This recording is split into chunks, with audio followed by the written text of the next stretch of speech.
Hi everyone, I'm Stephanie Panay, and in today's podcast we'll be talking about those times when there's a dramatic shift in your life and you may feel that you're having to say goodbye to your past, say goodbye to aspects that you like, that you have found rewarding. It could be saying goodbye to a person as well, and to the roles you associated with your relationship with that person. But there's a sense of an abrupt shift. What was, what has been, is all of a sudden taken away. And I think it is this suddenness that makes it such a jarring experience.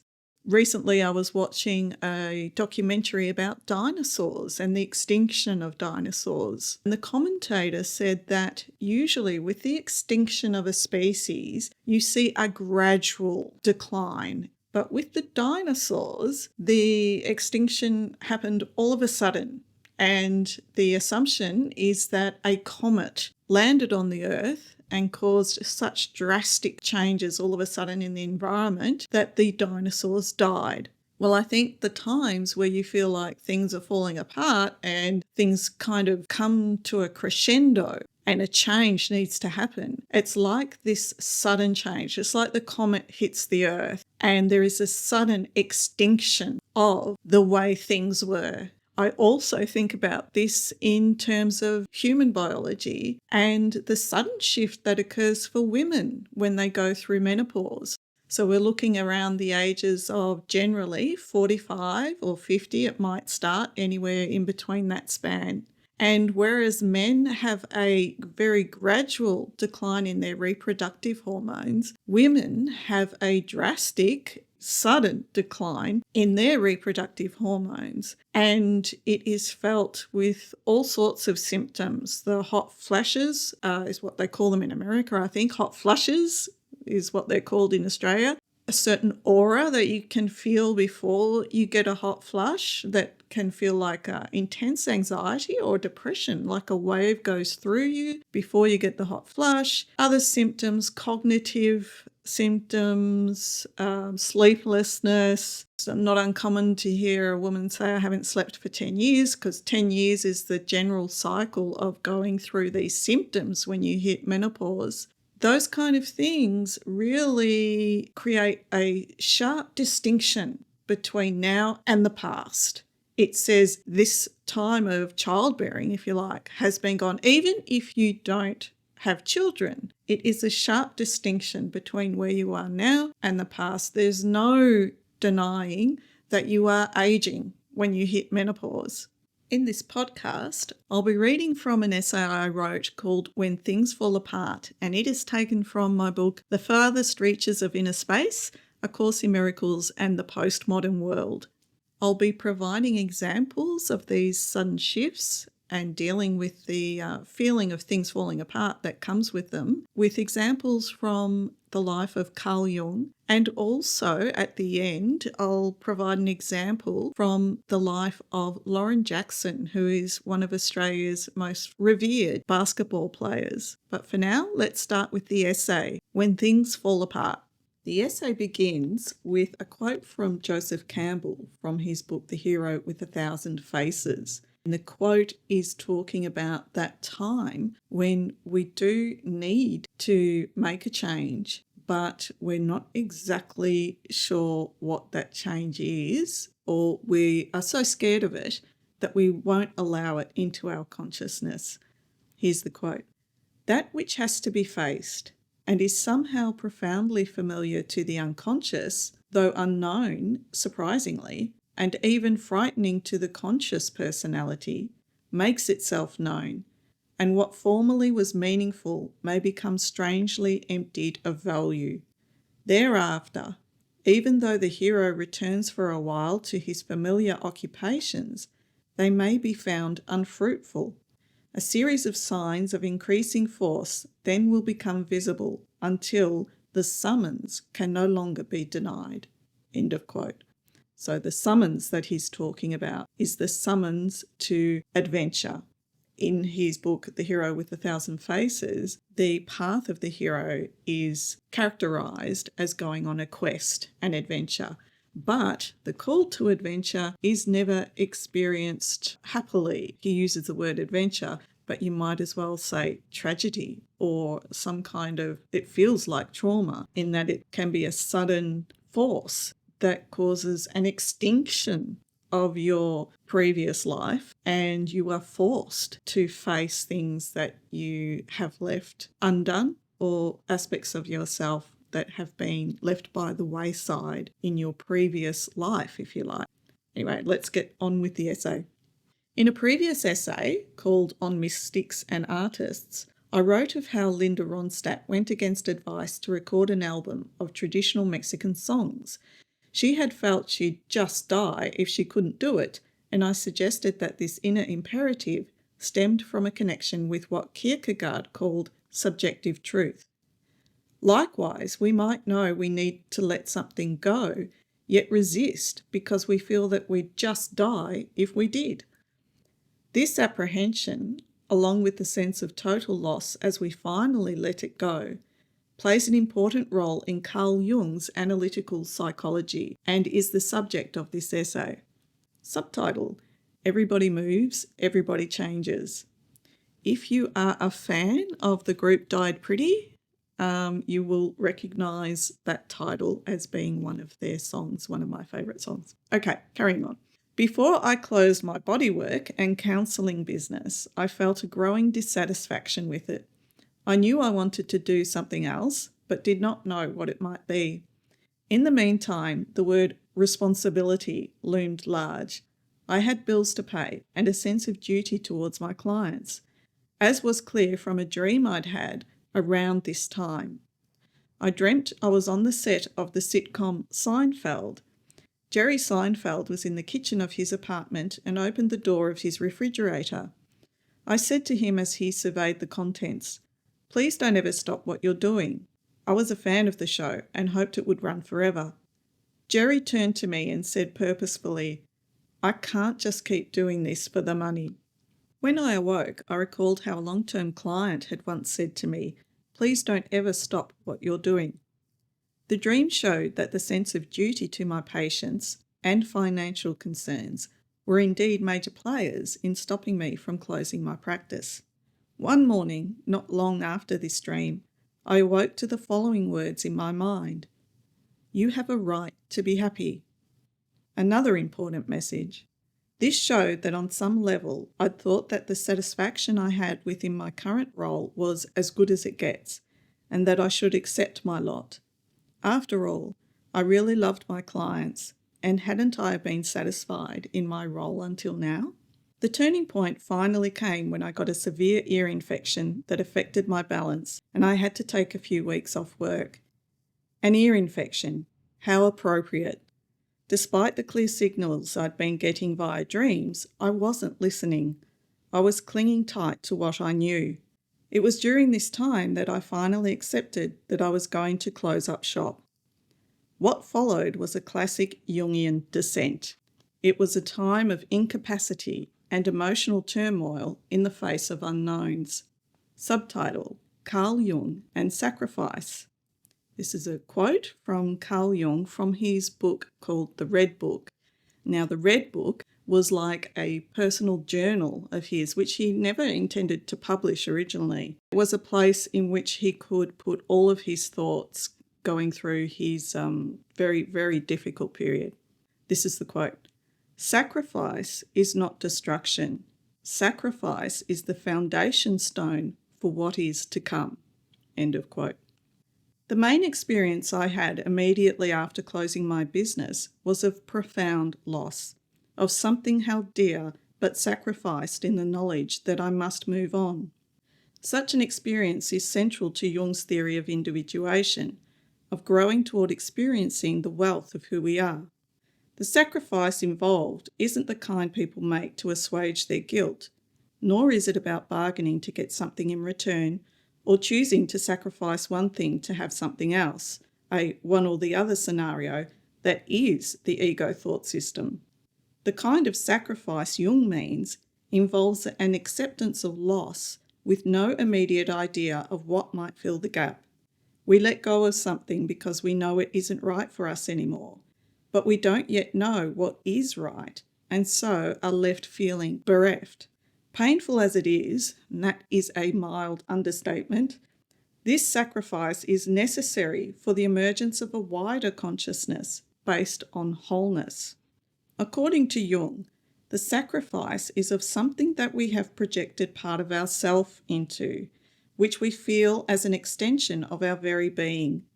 In fact, if we revolt against the thought of losing it, that's a good sign that we've projected part of our identity into it.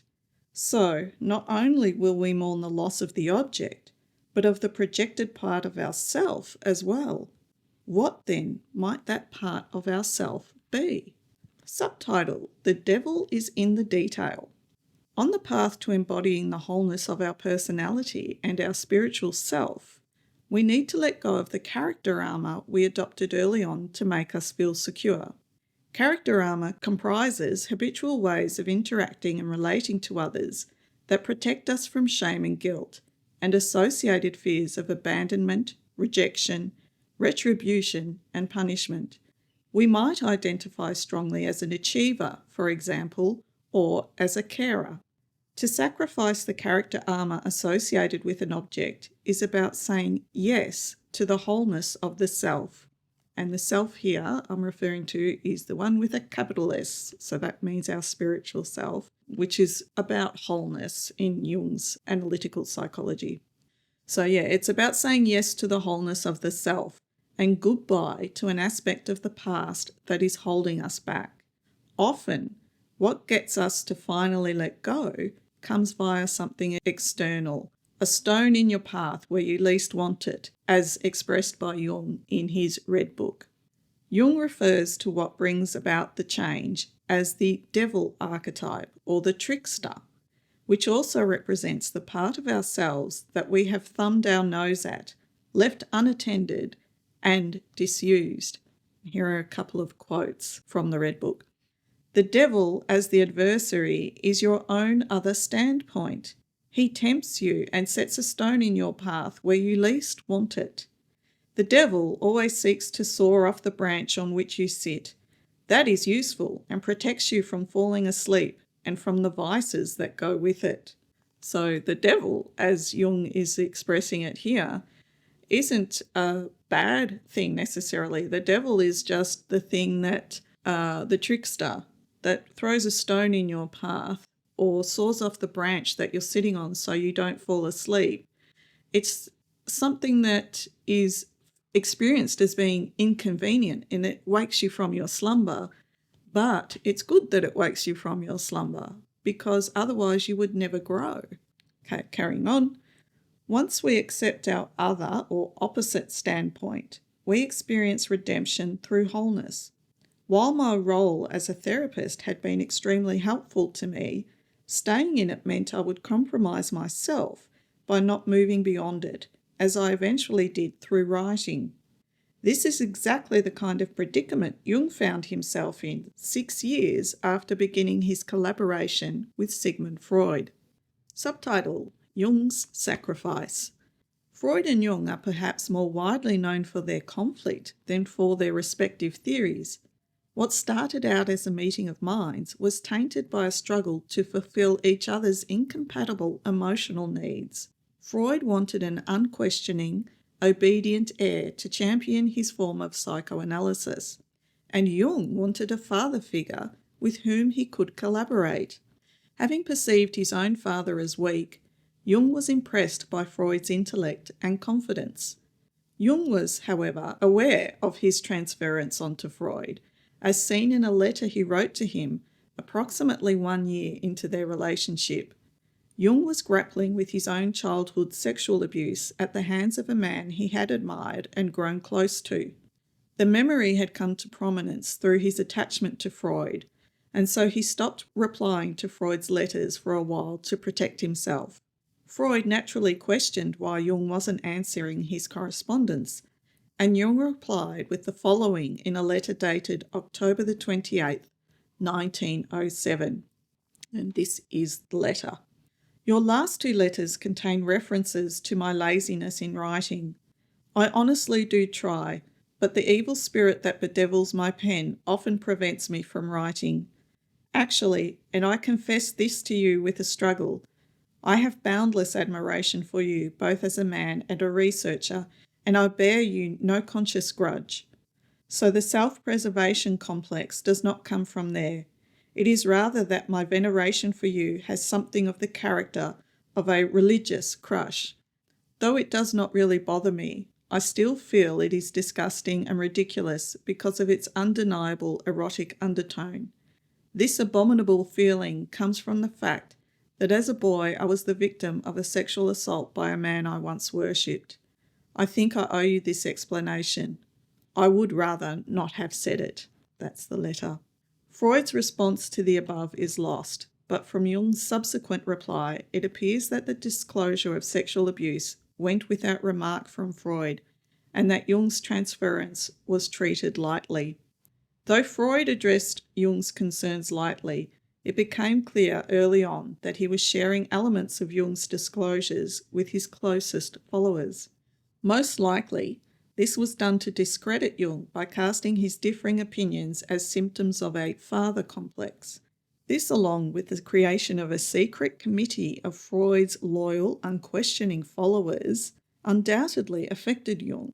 The aim of the committee was to challenge any departure from the fundamental tenets of psychoanalytic theory as set out by Freud, which meant, of course, challenging Jung.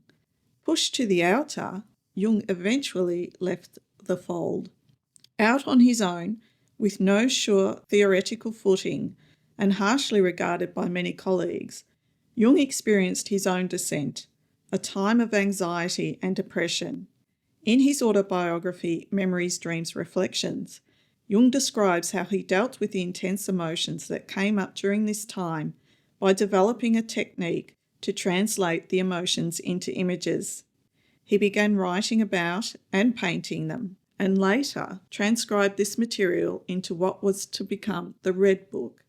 The following passage from the Red Book shows how Jung saw that by trying to maintain his position as Freud's heroic general, he had moved away from himself and from his soul.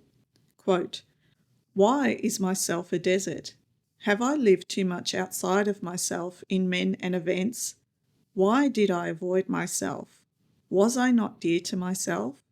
But I have avoided the place of my soul." End of quote. Jung realised that trying to please Freud had led him astray. He also saw that after determining to do his own thing, he had become identified with his thoughts. During his descent, he realised that he had to let that identification go as well and focus on being receptive, on being shown the way forward. He needed to connect with that which could look at his thoughts. Quote, "I was my thoughts, after I was no longer events and other men, but I was not myself, confronted with my thoughts. I should also rise up above my thoughts to my own self. My journey goes there, and that is why it leads away from men and events into solitude." End of quote.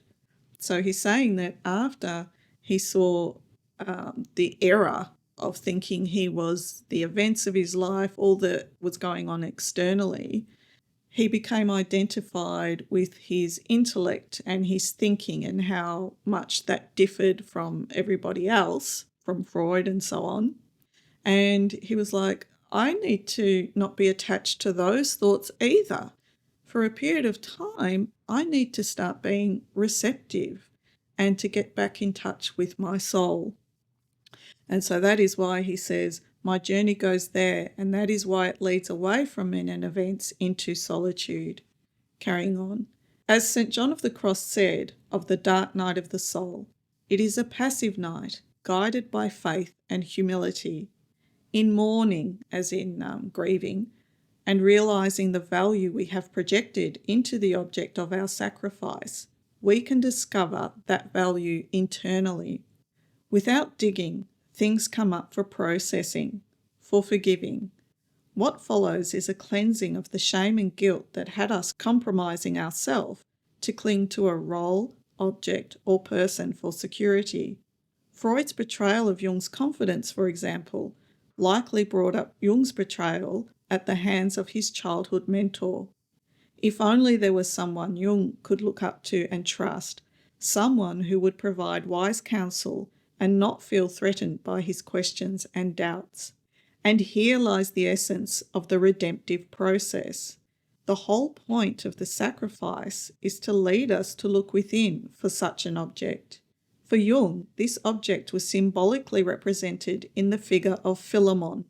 Now, Philemon was an ancient Gnostic, a very wise person. So in Jung's imagination, that is who he would talk to. That is who he would have discussions with and ask for help with problems. Others may call it the Holy Spirit, the universe, or God. It doesn't matter what we call it, as long as it symbolises something that transcends our ego and is a source of superior, loving insight. The more we get to know and rely on this guidance, the more we're able to stop imitating the ways of others and bring to the table something original, the product of our own collaboration with the self, a product imbued with kindness. And that is the end of the essay. So I think one of the most important things to realise about those times where we feel like we're going to a descent, and we're mourning the loss of life as we've known it, a particular person, thing, occupation, that time in which we feel we can't function so well out there in the world and just need to quiet and rest and so forth, that actually is a very potent time. It's like a pregnancy, really. It's like allowing for something to gestate as well. We're not just mourning the loss of something else. We're allowing for the creation of something new to begin. And there really needs to be an appreciation for that time, for patience, and a receptivity to promptings from dreams, from synchronicities, from the help that you receive through reading or listening to podcasts, helpful ones, whatever it takes to help you through. Don't try and push your way through. Just think of things to help you get through the time, but think of it as a time of gestation as well. In this, I would like to go on to an example. Apart from Jung, we have Lauren Jackson, who was an Australian basketball champion. A few stats here. She played on the Australian Olympic team, the Opals, and she's had multiple stints in the WNBL in the States. When she did, she earned the most valuable player in finals in 2002, 2003, 2006 and 2010. And in 2012, she was the Australian flag bearer at the opening ceremony in London. Very highly regarded in Australia. She received the Order of Australia, an honour that recognises Australian citizens for outstanding achievement and service. Basketball was a huge part of Lauren Jackson's life. And in 2016, which happens to be when I decided to close my business, Lauren Jackson was forced into early retirement from basketball due to injury. And so her story I found very helpful during the time I was going through my grieving process, really, for what I felt I had lost. And I'd like to read out some portions from Lauren Jackson's memoir. It's called My Story, and it was published in 2018. And it details a bit about that time when she actually had to give that announcement of retiring. She has since gone back to basketball, made a comeback in 2022, but in the interim, there's a lot to unravel. She went through a huge process. So here I'll be reading from when she was about to make her announcement of retirement. She had spoken to Basketball Australia about her injuries and they all realised that she couldn't continue. Basketball Australia was really supportive. They organised a time for her to make that announcement. It was during a basketball camp for the Opals going to play in the Olympics. It was organised to be at that camp so that she could be amongst the players. Also, her family attended and some old teammates from throughout the years came as well. So I'm going to read a extract from Lauren's book, and we'll start after she makes that announcement. After the announcement, I went to walk out. The Opals were in camp and were getting ready for practice. All of those girls had been my peers. Some of them had been my closest friends in confidence. And walking out of the gym as they were all going into practice, that is when I think it hit me. I was no longer an Opal, a professional basketballer, a part of that team, any team. For so many years, I'd been the captain of the Opals, and now it was all over. Because I'd been injured for the 2 years leading up to my retirement, I'd already begun to feel the effects of not playing in a team, not feeling part of a team. Even though I was around them, it had still been hard watching them train and play. Towards the end, I hadn't wanted to be there watching because I wanted to be out on court with them so much. As I watched them go to practice, I was struggling within myself. Walking out of that gym, I felt really empty. But in true Lauren form, I moped for a minute and then decided I just had to move on, not think about it. My usual way of getting over things is to remove myself and focus on something else, but it wasn't going to be that easy to let go. I had to fly to Melbourne that afternoon for a charity function. And then she talks about the flight and how she drank a lot on the flight and then eventually goes home. The next morning was really weird. For the first time in my life, I woke up and there was nowhere I had to be. I didn't even have to go to the gym. So many times through my career, I'd wake up and groan thinking I had to go to the gym. And even if I didn't go, it was still in the back of my mind. Now I didn't have to be at the gym. I didn't have to get up. I didn't have to do anything. And that kind of freaked me out a bit. For a month and a half, 2 months, I was a bit lost. And that, I will say, is an understatement. From listening to Lauren in other interviews, she has said how much of a precarious time that was and how she was lucky to basically get out alive because it was, an excruciating time for her.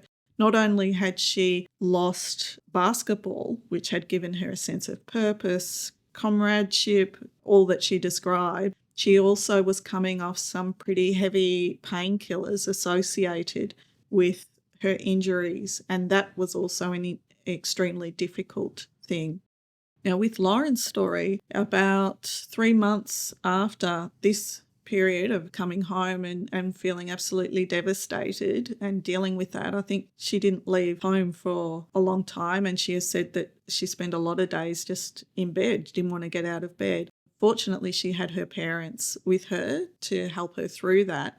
About 3 months after that, she became pregnant. And from other things she has said, she's always wanted to be pregnant. And that created a new lease of life for her. The birth of her son, Harry, helped also to pull her out of things.